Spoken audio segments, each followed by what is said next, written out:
Hello दोस्तों, आप लोग कैसे? आशा करते हैं आप सभी अच्छे होंगे। बहुत ही प्यारा सा सुंदर सा एक सावन कजरी गीत है जिसमें भगवान श्री राम के जनक के यहाँ धनुष यज्ञ का आयोजन रखा गया है। देखिए कौन कौन धनुष तोड़ने जाता है, कैसे जाता है, कैसे धनुष तोड़ता है, आप लोग सुनिए। राम धनुष तोड़े जनक की महलिया में, मिथिला नगरिया में ना। राम धनुष तोड़े जनक की महलिया में, मिथिला नगरिया में ना।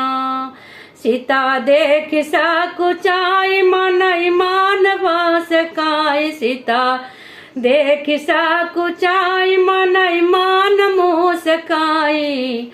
माला लई के खड़ी हाथ की अंगुलिया माँ, जनक की महलिया माना। माला लई के खड़ी हाथ की अंगुलिया माँ, जनक की महलिया माना।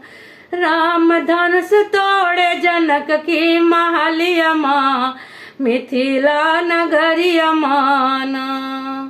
राजा जनक जी आया के चरण है दुलाए, राजा जनक जी आया के चरण है दुलाए। जलवा लई के आए सोने की गगरिया माँ, जनक की महलिया माना। जलवा लई के आए सोने की गगरिया माँ, जनक की महलिया माना। सुनय न धीर नहीं धरे श्री राम जी से कहे, सुनय न धीर नहीं धरे श्री राम जी से कहे। मोरी सीता राख्या आँख की पलकिया पे, मिथिला नगरिया में ना। मोरी सीता राख्या आँख की पलकिया पे, मिथिला नगरिया में ना। राम धनुष तोड़े जनक की महलिया में, मिथिला नगरिया में ना।